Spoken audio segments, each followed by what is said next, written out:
আজ আপনার মুখটা উজ্জ্বল লাগছে। জঙ্গলে কি কোনো গুপ্তধন খুঁজে পেলেন? গুপ্তধনের চেয়েও বড় কিছু রাবেয়া, আমাদের দুঃখের দিন শেষ হতে চলেছে। কি বলছেন আপনি? আমার যে বিশ্বাসই হচ্ছে না। খুলে বলুন তো কি হয়েছে। শহরের সবচেয়ে বড় সওদাগর আজ জঙ্গলে পথে যাচ্ছিলেন। আমার জমানো সব কাঠ দেখে তিনি এত খুশি হলেন যে সব একেবারে কিনে নিলেন। বলেন কি? 1 মাসের জমানো সব কাঠ? তাহলে তো অনেক পয়সা পাওয়ার কথা। অনেক পয়সা মানে? এই দেখো, গুনে গুনে 100টা রূপার মুদ্রা ঝকঝক করছে। 100টা? আমার চোখকে বিশ্বাস করতে পারছি না। সৃষ্টিকর্তা আমাদের দিকে মুখ তুলে চেয়েছেন। এখন আমাদের আর কোনো চিন্তা নেই। আমাদের ছেলের জন্য নতুন জামা হবে, তোমার জন্য 1 জোড়া রূপার চুড়ি হবে, আর সারাটা বছর আমরা 3 বেলা পেট ভরে খেতে পারবো। আমার চুরি লাগবে না। আপনি আর আমাদের সন্তান ভালো থাকলেই আমার সব পাওয়া। কিন্তু এই মুদ্রাগুলো খুব সাবধানে রাখতে হবে। মানুষের লোভের চোখ খুব খারাপ। তুমি একদম চিন্তা করো না, আমি এখনই এগুলো চালের বড় কলসিটার একদম নিচে লুকিয়ে রাখবো। চোর কেন, শয়তানও খুঁজে পাবে না। হ্যাঁ, তাই করুন। আজ রাতে তাহলে শান্তিতে ঘুমাতে পারবো। ঝোপের আড়াল থেকে বাসার নিঃশব্দে সব শুনি। সে লোভী হাসি হেসে অন্ধকারের সাথে মিশে যায়।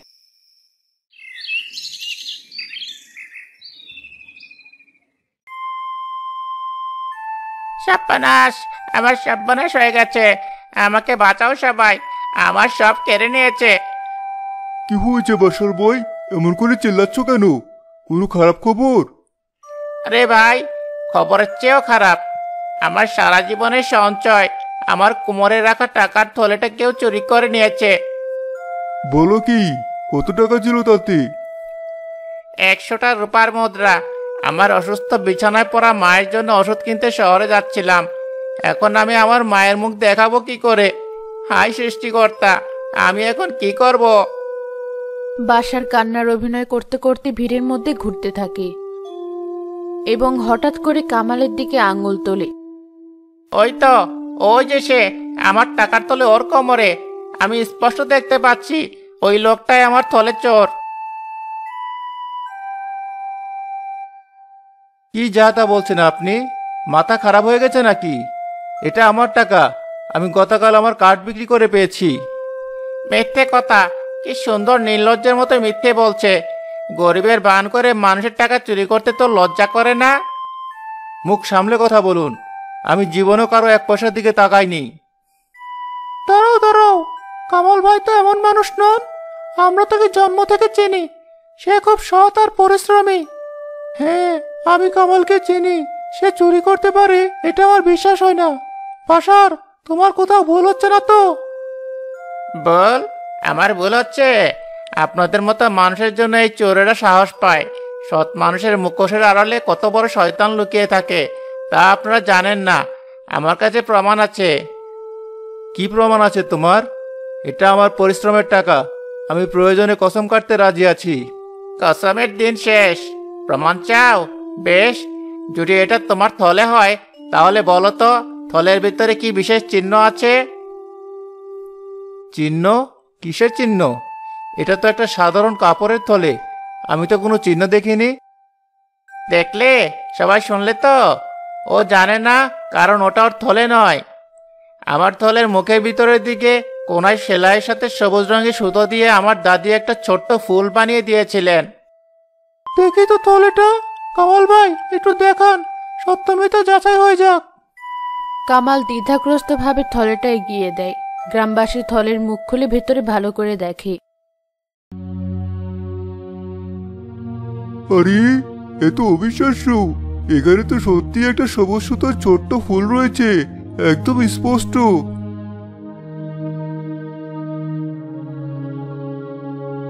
জি জি জি কামাল, তোমার উপরে বিশ্বাস ছিল না। এমন ভালো মানুষ যে তুমি এই কাজ করলে। গরিব হতে পারে, কিন্তু চোর হবে কেন? পেটের দেয় মানুষ কত কি করে। সৃষ্টিকর্তার কসম, আমি জানি না এই চিহ্ন কোথা থেকে এলো। আমি চুরি করিনি, তোমরা আমাকে বিশ্বাস করো। এ নিশ্চয় কোনো ষড়যন্ত্র। আর নাটক করতে হবে না, আমার টাকা আমাকে ফিরিয়ে দাও, না হলে গ্রামের লোকে তোমার বিচার করবে। চলো এখনই কাজীর দরবারে চলো, সেখানে সবকিছুর ফয়সালা হবে। হ্যাঁ, এটাই ঠিক হবে। কাজের কাছে চলাই উচিত, হট্টগোল করে লাভ নেই।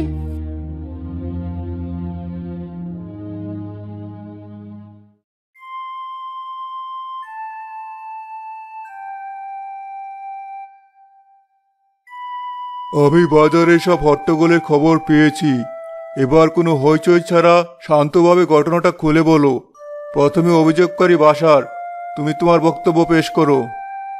কাজী সাহেব, আমি একজন অতদরিদ্র মানুষ। আমার মা দীর্ঘদিন ধরে অসুস্থ। তার চিকিৎসার জন্য আমি গত 1 বছর ধরে একটু একটু করে একটা রূপার মুদ্রা জমিয়েছিলাম।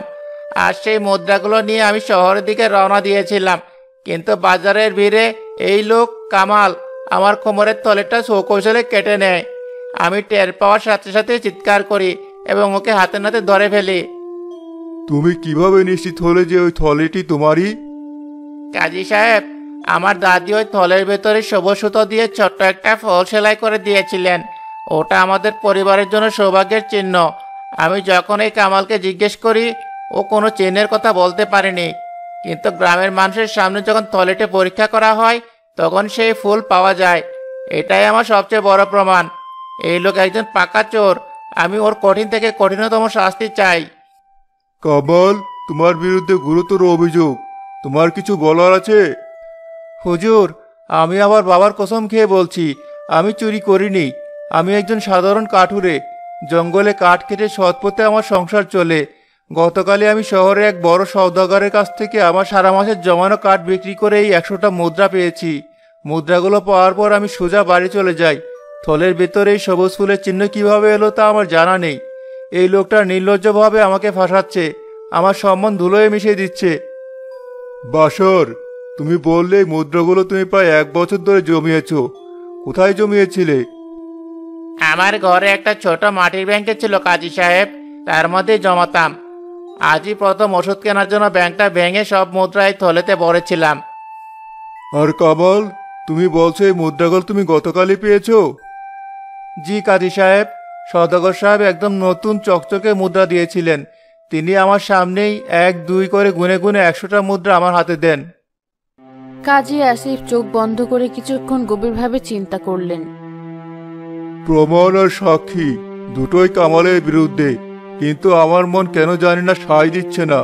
সত্যকে বের করে আনার জন্য একটা বিশেষ পরীক্ষা নিতে হবে। অবশ্যই কাজী সাহেব, আমি যে কোনো পরীক্ষার জন্য প্রস্তুত। সত্যের জয় হবেই। আমিও প্রস্তুত হুজুর, কারণ আমি জানি আমি কোনো অন্যায় করিনি। বেশ, প্রহরী, আদেশ করুন কাজী সাহেব। এখনই যাও, রান্নাঘর থেকে একটা বড় তামার পাত্রে পানি নিয়ে এসো, আর সেই পানি উনুনে বসিয়ে টকবক করে ফুটিয়ে আমার সামনে নিয়ে এসো। 1 মুহূর্ত দেরি করবে না। কাজীর এই অদ্ভুত আদেশ শুনে দরবারে সবাই একে অপরের দিকে তাকাতে শুরু করে। বাশারের কপালে বিন্দু বিন্দু ঘাম জমে ওঠে, কিন্তু সে তা ঢাকার চেষ্টা করে।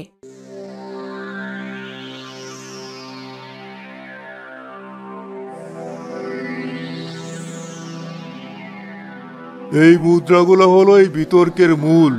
এখন এই মুদ্রাগুলোই বলে দেবে তাদের আসল মালিক কে। মুদ্রা আবার কথা বলতে পারেন নাকি কাজী সাহেব? পারে, মুদ্রার নিজস্ব ভাষা আছে, যা কেবল একজন জ্ঞানী মানুষই শুনতে পায়। যে মুদ্রা দীর্ঘদিন ধরে কোনো মাটির ব্যাংকে বা ঘরের সিন্ধুকে জমানো হয়, সেই মুদ্রার গায়ে সেই বাড়ির মাটির গন্ধ, মালিকের পরিশ্রমের গ্রামের গন্ধ আর সময়ের একটা পুরনো গন্ধ লেগে থাকে। আর যে মুদ্রা সদ্য হাত বদল হয়েছে, বাজারে ঘুরেছে, তার গায়ে থাকে বাজারের ধুলো, বহু মানুষের হাতের ছাপ আর একটা নতুন সতেজ গন্ধ। কিন্তু এই ফুটন্ত পানির সাথে এর কি সম্পর্ক? সম্পর্কটা খুব গভীর। আমি এই থলের 100টা মুদ্রা একটা একটা করে ফুটন্ত পানিতে ফেলবো। যখন মুদ্রাগুলো ফুটন্ত পানিতে পড়বে, তখন উত্তাপের কারণে তাদের গায়ে লেগে থাকা আসল গন্ধ বাষ্পের সাথে মিশে যাবে এবং চারপাশে ছড়িয়ে পড়বে। বাশার, তুমি তো দাবি করেছো যে এই মুদ্রা তুমি 1 বছর ধরে তোমার ঘরের মাটির ব্যাংকে জমিয়েছো। তাহলে যখন আমি এগুলো পানিতে ফেলবো তখন নিশ্চয়ই তোমার পরিচিত মাটির গন্ধ, তোমার ঘরের গন্ধ বাতাসে বাজবে। তুমি তো সেই গন্ধ সহজে চিনতে পারবে, তাই না? বাসারের মুখ ফ্যাকাশে হয়ে যায়। সে ঢোক গেলে এই মুদ্রাগুলোর ইতিহাস তার অজানা। কাজী সাহেব, এটা এটা তো কোনো সঠিক বিচার হতে পারে না। গন্ধ দিয়ে কি আর মালিকানা প্রমাণ করা যায়? যদি কোনো গন্ধ না বের হয়, যদি মুদ্রাগুলো পুরনো হওয়ার কারণে গন্ধ নষ্ট হয়ে গিয়ে থাকে, আমি এই পরীক্ষা মানি না। থলেতে আমার দাদি দেওয়া চিহ্ন আছে, এটাই সবচেয়ে বড় প্রমাণ। আর কোনো পরীক্ষার প্রয়োজন নেই। কামাল, এই পরীক্ষা নিতে তোমার কি মত? কাজী সাহেব, আমি গরিব মানুষ, এত জ্ঞান বুদ্ধি আমার নেই। মুদ্রার গায়ে কিসের গন্ধ থাকে তা আমি জানি না। আমি শুধু এটুকু জানি যে এটা আমার সৎ পথে উপার্জন করা টাকা। আপনি আমার বিচারক, আপনি যা সঠিক মনে করবেন তাই করুন। আমার কোনো আপত্তি নেই, আমার কোনো ভয়ও নেই, কারণ যার মনে পাপ নেই তার ভয় কিসের? আপনি নির্দ্বিধায় মুদ্রাগুলো পানিতে ফেলুন। পরীক্ষার ফলাফল আমি পেয়ে গেছি। মুদ্রাগুলোকে আর কষ্ট দেওয়ার প্রয়োজন নেই। দরবারের সবাই বিস্ময়ে হতবাক হয়ে কাজের দিকে তাকিয়ে থাকে। বাসার ভয় কাঁপতে শুরু করে। ফলাফল? কি ফলাফল কাজী সাহেব? আপনি তো পরীক্ষাই করলেন না। আমি তোমাদের দুজনের মনের পরীক্ষা করেছি, মুদ্রার নয়। আর সেই পরীক্ষায় কামাল পাশ করেছে, আর তুমি বাসার পুরোপুরি ফেল করেছো। উত্তর হলো কামাল সম্পূর্ণ নির্দোষ, আর তুমি একজন ধূর্ত লোভী মিথ্যাবাদী। এটা মিথ্যা। আপনি কোনো প্রমাণ ছাড়াই আমাকে দোষী বলছেন। এটা অবিচার। চুপ করো শয়তান। আমার কৌশলটা কি ছিল জানো? ফুটন্ত পানিতে মুদ্রা ফেললে মাটির গন্ধ তো দূরের কথা, কোনো গন্ধই বের হতো না। শুধু পানির বাষ্প ছাড়া আর কিছুই পাওয়া যেত না। এটা ছিল সত্য আর মিথ্যাকে আলাদা করার জন্য আমার পাতা একটা ফাঁদ। যার সম্পদ আসল, যার মনে কোনো চুরি বা মিথ্যার কালিমা নেই, সে কোনো কঠিন পরীক্ষাকেই ভয় পায় না, কারণ সে জানে সত্য কখনো হারে না। কামাল ভয় পায়নি, সে সাহসের সাথে আমার পরীক্ষা মেনে নিয়েছে, কারণ মুদ্রাগুলো তার ছিল এবং তার হারানোর মতো কোনো মিথ্যা ছিল না। আর তুমি বাসার, তুমি ভয়ে চিৎকার করে উঠেছ। তুমি পরীক্ষাটাকে অস্বীকার করেছো, কারণ তোমার গল্পটা ছিল আগাগোড়া বানানো। তুমি জানতে না মুদ্রাগুলোর আসল ইতিহাস কি, তাই তুমি ভয় পেয়েছিলে যে আমার পরীক্ষায় না জানি কোন অজানা সত্য বেরিয়ে আসে, আর তোমার সাজানো মিথ্যাটা ধরে পড়ে যায়। তোমার মুখের ভয়, তোমার কপালের ঘাম আর তোমার প্রতিবাদ, ওগুলোই তোমার অপরাধের সবচেয়ে বড় প্রমাণ। বাসারের শরীর থরথর করে কাঁপতে থাকে। সে বুঝতে পারে যে তার খেলা শেষ। এবার শেষবারের মতো সুযোগ দিচ্ছি, সত্য করে বলো, কামালের থলের ভেতরে ওই সবুজ সুতোর ফুলের রহস্য কি? না হলে এমন শাস্তি দেব যা শোনার মতো সাহস এই দরবারে কারো নেই। আমাকে ক্ষমা করে দেন কাজী সাহেব। আমি আসল অপরাধী, আমি মহাপাপী। আমি লোভে অন্ধ হয়ে গিয়েছিলাম। সব খুলে বলো, কিভাবে তুমি এই ষড়যন্ত্র করলে? আমি গতকাল রাতে কামালের বাড়ির পাশ দিয়ে যাওয়ার সময় লুকিয়ে তাদের কথা শুনছিলাম। আমি ওর আর ওর স্ত্রীর সব কথা শুনে ফেলি। 100টা রূপার মুদ্রার কথা শুনে আমার মাথা খারাপ হয়ে যায়। আমি তখনই পরিকল্পনা করি, রাতে ওরা ঘুমিয়ে গেলে আমি তাদের ঘরে ঢুকি, সুযোগ বুঝে একটা ছোট ছোঁচ আর আমার জামার ভেতর থেকে বের করা সবুজ সুতো দিয়ে খুব দ্রুত ওর থলের কোনায় এই ফুলটা সেলাই করে দিই। ও টেরই পায়নি। তারপর আমি চুরি নাটক শুরু করি। আমাকে মাফ করে দিন হুজুর, আমি আর জীবনে এমন কাজ করব না। দরবারে উপস্থিত সবাই বাসারের প্রতি ঘৃণা ও ধিক্কার জানাতে থাকে। কামালের চোখ দিয়ে অশ্রু গড়িয়ে পড়ে। লোভ মানুষকে কতটা নিচে নামাতে পারে তুমি তার জ্যান্ত উদাহরণ। প্রহরী, জি হুজুর। এই শয়তান বাসারকে এখান থেকে নিয়ে যাও। মিথ্যা অভিযোগ এবং একজন সৎ মানুষকে অপমান করার অপরাধে ওকে 100 গা বেত্রাঘাত করা হবে। তারপর আগামী 1 বছর ওকে গ্রামের সবচেয়ে কঠিন কাজগুলো করতে হবে, কোনো পারিশ্রমিক ছাড়া। এটাই ওর শাস্তি। প্রহরী বাসারকে টেনে হিচড়ে দরবার থেকে বের করে নিয়ে যায়। কামাল, এই নাও তোমার পরিশ্রমের ফল। তুমি শুধু তোমার মুদ্রা ফিরে পাওনি, তুমি তোমার সততা আর ধৈর্যের জোরে নিজের সম্মানও রক্ষা করেছো। সমাজে তোমার মর্যাদা আজ থেকে আরো বেড়ে গেল। তুমি এখন নির্ভয়ে মাথা উঁচু করে বাড়ি যাও। আপনার বিচার সৃষ্টিকর্তার দোয়ার মতো কাজী সাহেব। আপনি আজ আমার মান সম্মান সবকিছু বাঁচিয়েছেন।